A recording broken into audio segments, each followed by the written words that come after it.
Hi, everyone. Thanks, Dr. Akshat, for making time for us today Thank you. to talk about this very important topic on thyroid. There are a lot of people, in fact, millions of people out there for the last couple of years since we've been practicing who don't believe that thyroid can be changed. I'm not going to use the word reversed because this is not a condition that has to be reversed. We're talking about a gland that is either performing, overperforming, or underperforming. It's as simple as that. And we're also looking at a kind of a thyroid where not many people may know that they have a Hashimoto's thyroid, which is an autoimmune condition where your own immune system attacks your thyroid gland, and that's why you have a thyroid issue. So what if you could relax the immune system and stop the attack, which is related to so many things like your weight, your gut, your microbiome, and everything else? And people have an underactive thyroid gland where, due to a lot of stress, sometimes genetic as well, poor lifestyle, the gland doesn't perform well, and then they're put onto drugs for the right reasons, but they're also told that they need to stay on it for a lifetime. And now over the last couple of 10 years, we've seen people who are no longer on thyroid medication. In fact, Dr. Akshat himself has been instrumental of helping them wean off their medication as they make lifestyle changes. We have hundreds and hundreds of people who are no longer on their medication. Of course, there's the right way of doing it and there's the wrong way of doing it. We don't have a magic diet. We don't have a magic pill. It's really about what you are willing to do to enable your own gland to start working the right way. So today we thought we'll invite Dr. Akshat. He's the head of our medical vertical. He also has his own practice. And we thought we will speak about the endocrine system because not many people know that thyroxine is a hormone. So when you have a hormonal imbalance elsewhere, we only think about testosterone, estrogen, we only think about progesterone and all of that stuff. But insulin, which is related to diabetes, is also a hormone. Thyroxine is a hormone. And I think the biggest gap that we've seen in healthcare right now is the fact that we only look at one organ. So you have a thyroid problem, you only look at the thyroid gland. But today we're going to show you how it's interrelated with your lifestyle. It is interrelated with your liver as well. So when you're trying to heal a particular condition you have, you need to address the root cause. What has caused it? Number one. Number two, of course, take your medication that your doctor's given you. You have to take it to sort out your problem at that point. But then you have to also have a plan in place that while I'm on the medication, what lifestyle changes should I do so that I can slowly get my doctor to work with me to wean off my medication? Or if I can't get off the medication, at least come down to the minimal dosage. So there have been people who have been on 100 and today they're on 0.5 or 5, and over time they've come over it, which is a massive gain for the body. Because anything that can reduce medication the safe way with your doctor's knowledge is always going to be good for the human body. So Dr. Akshat, over to you. If you can talk about thyroid and hormones and what they really do, because a lot of people, they start losing hair, some get palpitations, some can't lose weight, and they don't understand how this hormonal imbalance, contributes towards that. So over to you, Dr. Akshat. Hi, thank you so much, Luke. Welcome everybody. So let me just quickly go what exactly is the thyroid gland. So it's a gland, okay, and it produces hormones. So it's butterfly shaped and it's right somewhere here at the nape of the neck, okay. And what you have to understand, it produces two hormones. So there is T3 and T4, okay. But what we keep talking about is the TSH, thyroid stimulating hormone. But that in fact is produced in the pituitary gland, which is a part of the brain. Okay, so what we need to understand that the pituitary, which is the master gland, it controls almost all the glands in the body, produces something called as TSH. Now the TSH comes and tells the thyroid gland to produce T3 and T4. And T4 and the T3 are the ones which actually do all the functions that Luke just spoke about. So it talks about, so thyroid basically is the main metabolic gland, okay?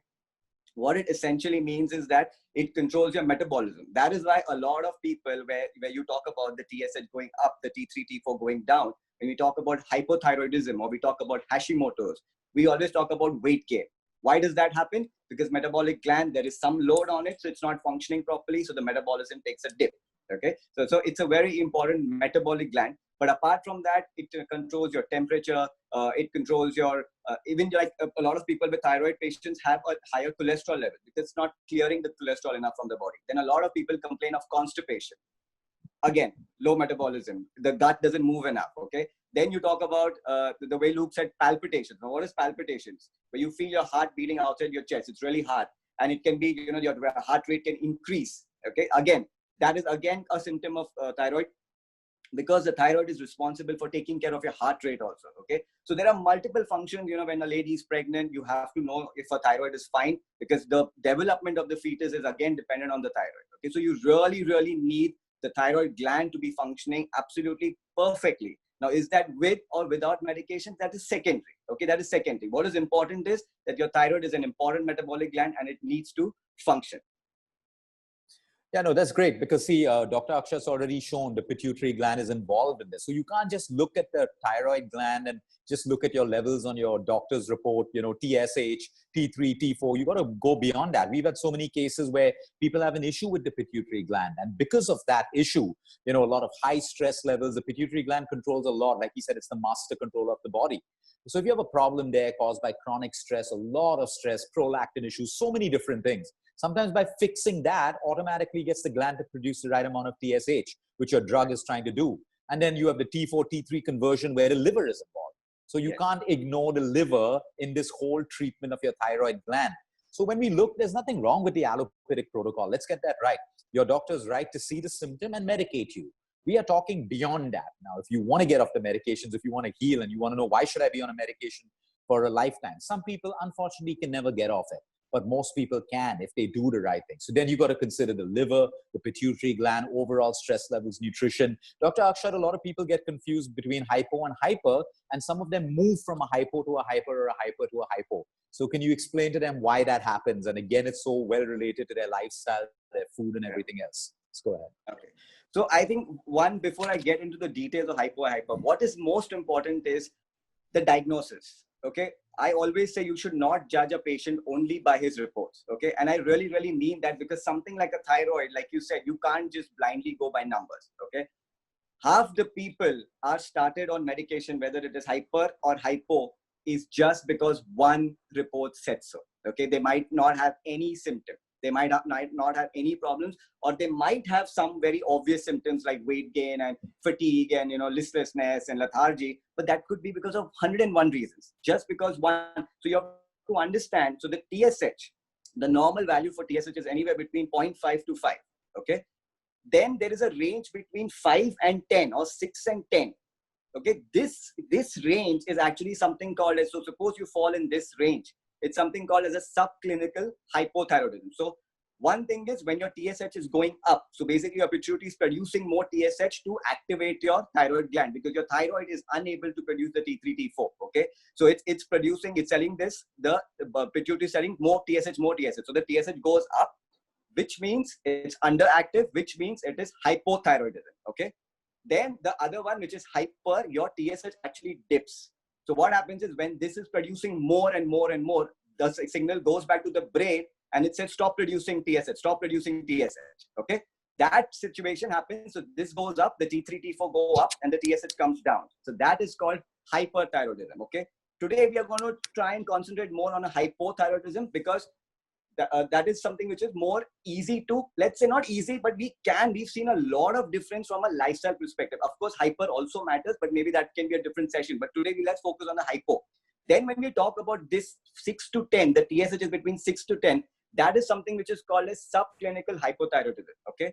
Now, if you are one person, if you are that person, whether you are started on medication 15 years, 10 years, it doesn't matter. But if you are that person, if you are started on a medicine between 6 and 10, you want to start reviewing your medication, okay? Because you are actually under subclinical hypothyroidism and not, pure hypothyroidism. Okay, so that is one thing which is important. Second thing that we always tend to miss out on is the T4, not the T3, but the T4.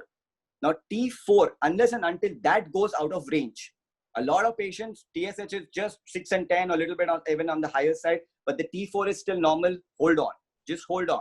Give yourself a month, give yourself 2 months. Speak to your doctor, even if they're insisting on starting medication, just hold on. The T4 is very important. Unless and until that doesn't go out of the range, you shouldn't be started on medication right away. Maybe 2 months later, it might go. It could go. But make the changes and it might never go also. And the TSH can start coming down. Okay. So this is the problem. So half the times as an impulse, people are started on medication just because of one report. I always urge patients, just hold on for at least 2 months. 1 to 2 months, you can repeat your tests and see how your numbers are looking, but don't jump to medication right away. That is one. That is diagnosis.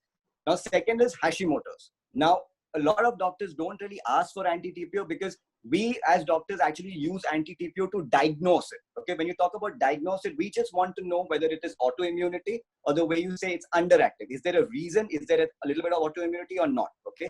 When the anti-TPO comes positive, most doctors will start you on medication between 6 and 10 also. Okay, that's just the way, that's like the protocol, we've been taught. But I would still urge, wait for symptoms, wait for the T4, look at these numbers. So let's put it this way. If you want to be diagnosed, if your anti-TPO is positive with the TSH going up, that means there is some form, there is Hashimoto's, okay? But imagine your TSH is absolutely normal, your T4 is perfectly in range, and your anti-TPO still comes up, okay? In such a scenario, you are, let's put it this way, that you're predisposed to getting thyroid. Maybe, maybe there's a little family history, or maybe there's just autoimmunity which can irritate the thyroid.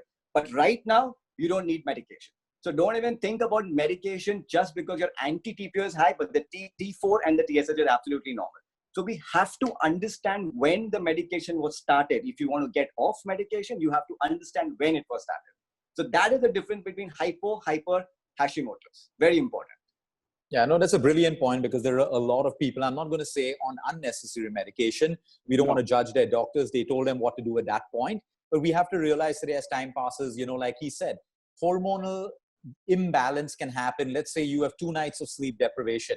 You are going to have hormonal imbalance, all your hormones, not just your estrogen, your progesterone, including your insulin, including your thyroxine. So don't go by the first report, as Dr. Akshat said. Wait. Take a month off. Just by you slapping on medication isn't going to, change everything. Of course, it comes, you should be diagnosed the right way. If you have the weight gain, palpitations, all of that, those are clear signals, and your doctor is going to make the right decision. But don't be too hasty to jump onto the medication immediately. Assess your life. Were you going through a lot of stress? Have you been malnourished? Have you not been eating well? Are you vitamin deficient? All of these things. And then take the step. No one is telling you not to get onto the medication, but take it easy. By jumping on it quicker without the symptoms, there isn't any point in doing that. Now, I always say, the timing of the report. When did you check it? What was happening? If you're stressed and, like you said, sleep deprivation, it irritates your adrenals also. Your cortisols are going to be up. It is going to, load the TSH. It's going to load the thyroid. So it is going to malfunction a little bit. But is it temporary? Is it just that, the body is adjusting itself, and unfortunately you got a blood test done? So you want to look at these things before you jump to medication. Absolutely. So, our body is built to be resilient. It's something called homeostasis, when the body comes back to normal working. But sometimes something pushes us out. Tomorrow, we don't know. We may go through stress, a new lockdown coming, or whatever. But for that, while we're stressed, all our levels, our heart rate goes up, cholesterol levels go up, blood pressure, everything. And then the moment the event is over, or we calm down, your body resumes homeostasis, which means it comes back to normal. You didn't get sick. So every symptom doesn't mean you're sick. Sometimes a symptom is your body doing the right thing at the right time. And that's why you need to get properly diagnosed to understand what your next step is. It isn't a game where you just get a symptom and you put yourself on a medication. If you need it, take it, but get it diagnosed the right way. Another point that Dr. Akshat mentioned, and I've spoken to a lot of, endocrinologists as well, and they say, Luke, we don't really test for the anti-TPO and all of that stuff because we don't have a medicine. We're going to give them the same medicine either ways. But after we explain to them and say that, listen, we know it's an autoimmune condition, which today can be created by a gut issue. A lot of stress can trigger your immune system. So if stress triggers your immune system into autoimmune, then we also know what the trigger of your Hashimoto's is. So you've got to balance your stress levels. Sometimes we've had patients who are celiac. We discover they're celiac, which means they can't eat wheat, they can't eat gluten. So the moment we've removed them of gluten, the immune system has been relaxed, or dairy, someone who is lactose intolerant. And we find out they are lactose intolerant because they've been bloating up, they've been unable to lose weight, they get allergies. We stop them of dairy completely. And in a couple of days, the immune system relaxes, the TPO comes down, the TSH starts getting better already. So that's why you have to really diagnose beyond just a symptom to the root cause to figure out exactly what is happening. And that is why we ask people to do an anti-TPO, because you want to know what kind of thyroid you have. Is it an underactive gland? Is it an overactive gland? Or is that underactive and overactive caused because your own immune system is attacking you? Because when you find the root cause, there are many, many, many things that you can do. Like I said, there is no magic drug, no magic food, no magic superfood. But you learn what to do. So we realize in an underactive thyroid gland, for example, what's going to happen is if How does nutrition play a role? We look at certain things because of the liver being involved. We look at maybe an MCT, which is like pure coconut oil, that has a medium chain triglyceride fatty acid that has the ability to improve the T4, T3 conversion. So we may have to look at that. Sometimes we look at selenium, because in underactive thyroid glands, we find a deficiency of selenium, which is a trace mineral. So then you got to start eating those foods or supplement the selenium. Sometimes it's zinc, sometimes it's iodine. So your diet plays a massive role in your healing of the gland. So there's no such thing as a reversal. It's really more the healing of the gland that we're really talking about right now. Let's talk about medication, because a lot of people mess up their medication. When to take it? Do you take it with food? Do you take it in an empty stomach? So if you can explain to everyone the importance of taking their medication the right way and at the right time, and how that can actually facilitate the healing of their gland even better when they make lifestyle changes. Go ahead. So assuming that you have been diagnosed and you need the medication, whether it's underactive or Hashimoto's, that's fine. Okay, the medication will not change. The medication stays the same. It's called levothyroxine or thyroxine, and that is basically the T4 hormone that you're taking. Okay, so most important is it's got to be first thing in the morning, and then after that 30 minutes you're not eating anything, drinking anything except plain water is okay, otherwise nothing. So normally I recommend the patient to just keep it on the bedside before they even just wake up. Just pop the medicine with a little bit of water, and then they can kind of brush and have a little bit of plain water, and then they can go on with doing their stuff. Otherwise, waiting for half an hour, I understand, is a problem, but it's extremely important. So you have to understand that this medicine is absorbed in the small intestine. Okay, so if it doesn't, if it's going to be full of food and the digestion is not proper, the absorption reduces. So instead of getting 100%, it will only be 20%, 50%. So technically your dose will have to increase there. So you have to understand, empty stomach, 30 minutes, not eating, drinking anything except plain water. Second thing is, when you're taking your medication, you have to be extremely careful that you don't take any supplements at least 4 hours, within 4 hours of the medication. So a lot of, we know that, thyroid patients tend to lose calcium from the bones also. So a lot of people are put on calcium medication, but you got to make sure it's 4 hours later. It's extremely important. A lot of patients with gut issues are on antacids.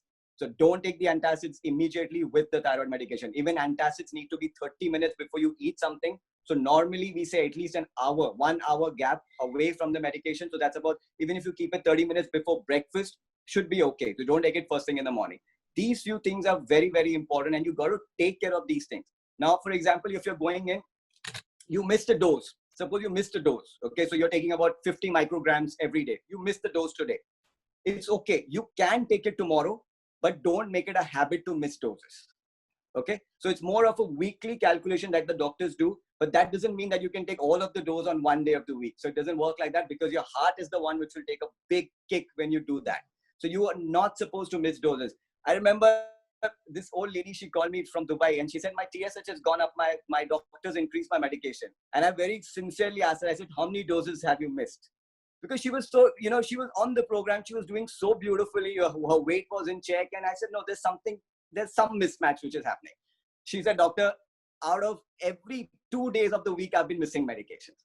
So technically, if she's on a 57 days a week, she went down to 55 days a week. So 100 micrograms is something that she missed every week. And that had an impact. So all I told her is, I know your doctor didn't ask you this question. I did. So now all you have to do is go back to 57 days a week and don't increase the medication. So don't miss medication. And if you do, tell the doctors that. Otherwise, you're going to have a higher dose. Yeah, that's very important. I like that, Dr. Akshat. Inform your doctor if you miss your dose, please. Because it's not necessary that your doctor has to increase the dosage, like he beautifully explained. Okay, Dr. Akshat, what about the best time to get the thyroid tested? Because, a lot of people call these people from different clinics at different times in the day to take and we see skewed results. I've always seen skewed results. And we ask them what time you took it. And one guy's taken it at 6 in the evening. Someone's taken it at 10 in the morning, someone at 2 in the afternoon. So if you can touch upon that briefly, please. So this is very, very important. What you need to understand is, technically, you don't really need to be fasting for a thyroid sample. T3, T4, TSH, or for that matter, FT3, FT4 doesn't need a fasting test, or even the anti-TPO doesn't need a fasting test, okay?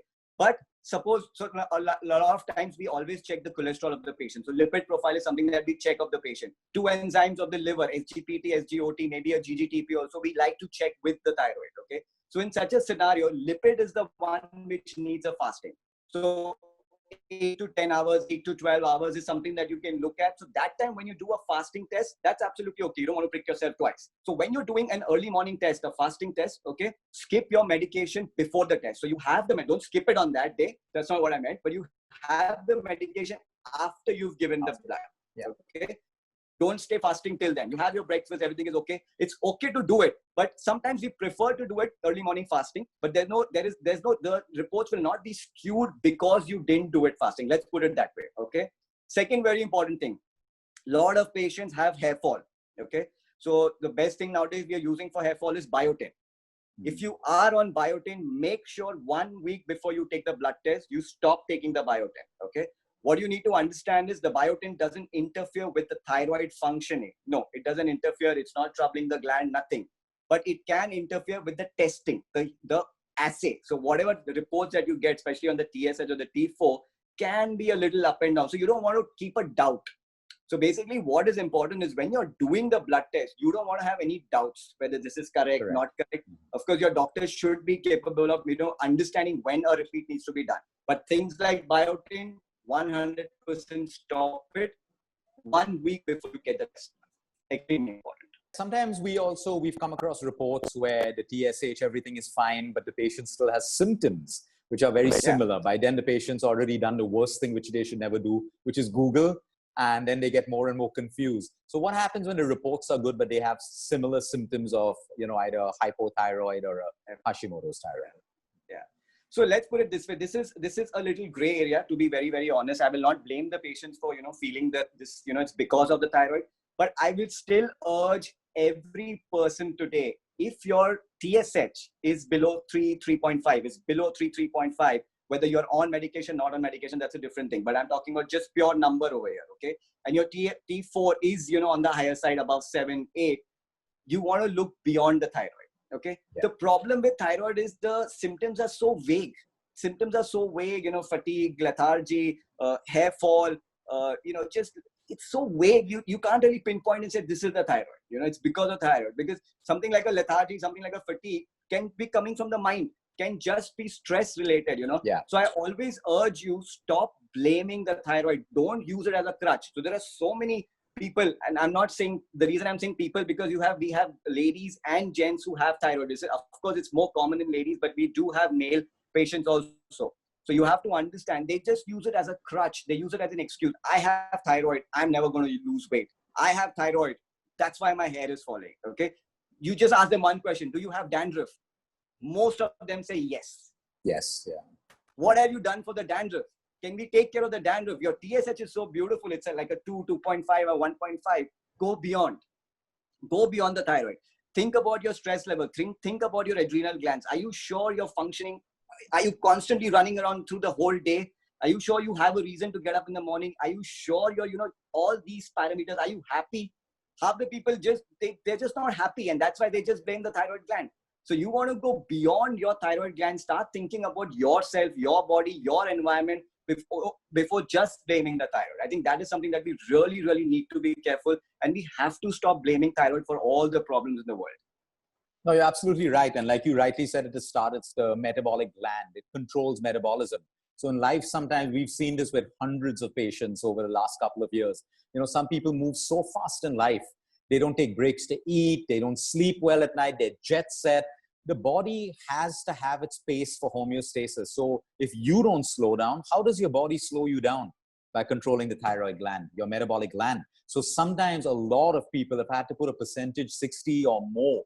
People who have thyroid are just overstressed, overworked, tired.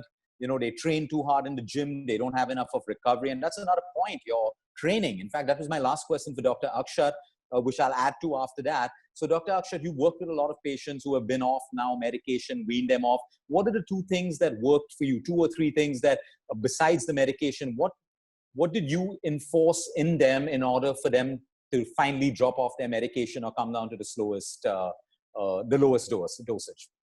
Correct. So when we talk about getting off medication, what we need to understand is that medication is doing something for you. Whether you need it or not, it's a different thing. But that medication did something for you, is doing something for you. So if you want to remove that, then you want to put something which will help you, which will support you instead of the medication. Okay. But we don't have the privilege of taking out the medication first and then bringing the support in. No. Yeah. So you get the support in with the medication and then slowly wean the medication off. Two things which work. I mean, I'm not scared to say, but it does work like magic. Two things is, one is gut health. Okay. Yeah. Like I said, the medication is absorbed in the small intestine. So if you're suffering from things like constipation, acidity, bloating, indigestion, automatically the absorption of the medicine goes down. Okay. You are, of course, your TSH is fine. You're blaming thyroid for constipation. Ask yourself, how many glasses of water are you drinking? Your answer will be less than 6 glasses. And I will assure you that, because that's what happens. They blame the thyroid without even correcting simply just the water intake. Ask them fiber. Do you have salads? They barely do. Okay. So make sure one is gut health. Okay. If you can support your gut health. And when you're talking about Hashimoto's, again, now this is very important. When you're talking about any form of autoimmunity, everything, when you talk about leaky gut and all, you know the antibodies are getting produced because of the poor gut. If you can heal the gut, there's a good chance you're going to support your thyroid or any other form of autoimmunity. So it's very, very important. Gut health is something that is first. Second is your weight. Now, when you're talking about weight, I don't care for the absolute number on the weight. Of course, when you're looking at, when you go over 100 kilos or over 80 kilos, a little bit of obesity depending on the height, that's a different ballgame altogether. But people who obsess over the weight, every morning they check, every evening they check, it's 300 grams difference. That's the problem. So weight is something that is important.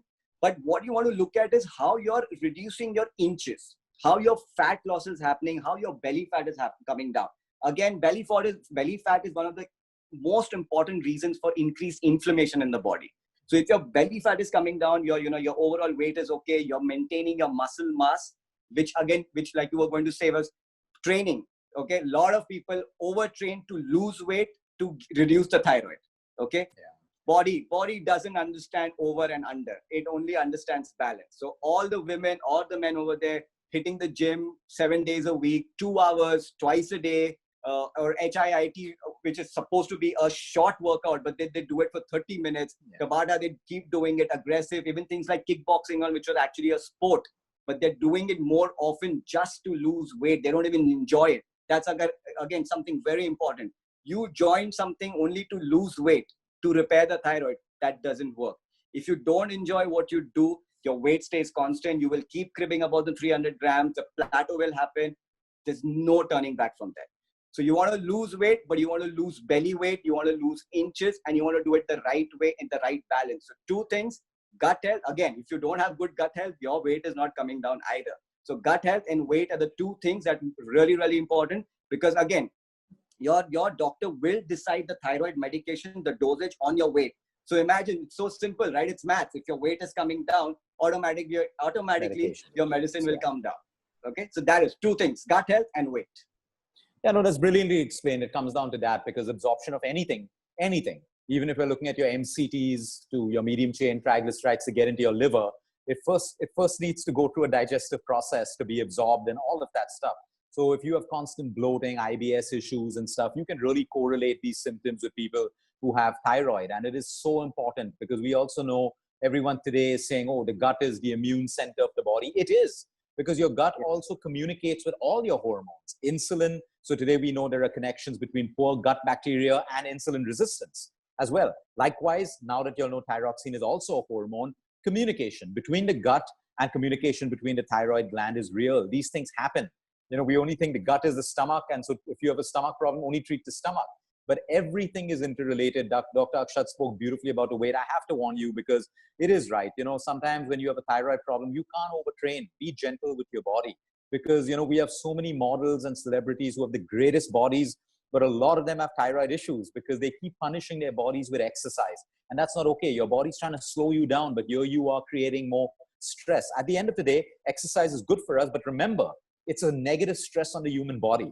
It's good for our heart, it's good for our circulation and muscles, but when we cross 45 minutes to an hour, our body actually starts generating more and more cortisol levels. So if you look at, today across the US, LA, Europe, the new workouts end in about 20 to 25 minutes. Weightlifting can go on for about an hour because you have breaks in between.